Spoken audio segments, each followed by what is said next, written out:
Hi guys, something a little bit unconventional for you today. I know that tattoos are still very controversial in this day and age, but I am somebody who enjoys expressing my individuality through body art. So I'm using the opportunity to demonstrate something for you guys today. So for those of you that have an interest in the lymphatic system, in any kind of needles entering the skin, if you've had cancer treatment in the past, or indeed if you're interested in tattoos or interested in having tattoos after having cancer treatment, this is really important information for you.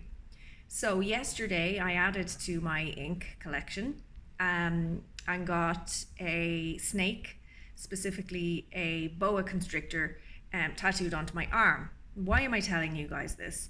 Because I want you to see what happens and how the skin becomes inflamed after the tattoo has been inked onto the skin.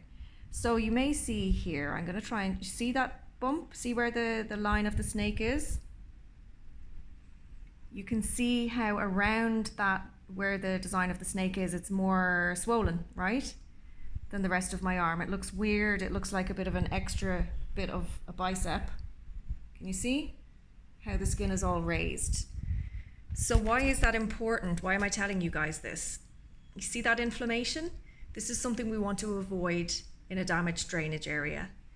If you have had lymph nodes removed from under your arm, for example, then that drainage area you need to be careful of, and you need to know how to take care of it properly.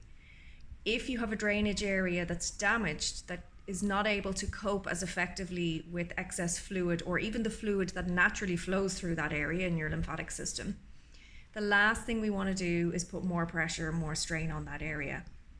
So it makes sense that having tattoos that create more inflammation, more swelling in the area, which is normal. It doesn't mean it's infected. It's a normal part of your body's process. But that extra ink, the extra fluid going into that area is a problem if your body already has issues or difficulties dealing with fluid in that area. Does that make sense? So the same goes for if you're having injections for anything, having blood taken, having vaccines, for example. You never want those needles going into the damaged drainage area. And the reason is that your body naturally sends in fluid into an entry wound, for example, or an injury. The body will recognize it as a small injury. In the case of a tattoo, probably a bigger injury, right?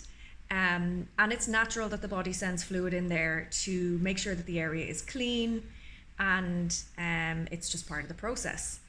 But when your body is already overloaded in that drainage area, it's not coping, that extra fluid can cause a flare-up of your lymphedema, or you're more likely to get bacteria, or, if any bacteria gets in there, you're much more likely to get a bad infection because the fluid is not being moved out of the area. You have stagnancy in that area, and that makes you more prone to infections, such as cellulitis, for example.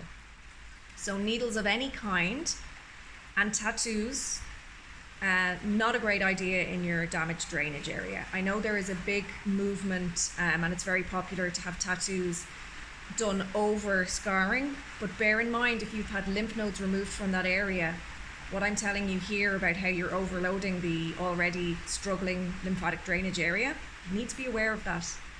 Of course, the decision is yours, but I hope that you'll consider this information before getting a tattoo in a damaged drainage area, because as you can see, it increases swelling in that area, and we don't want any extra swelling in an area that's not coping already because parts of it have been maybe removed or radiated, for example. So any questions around this, please do let me know. The rain is starting to get quite heavy here, you can probably hear in the background, so I will leave it there.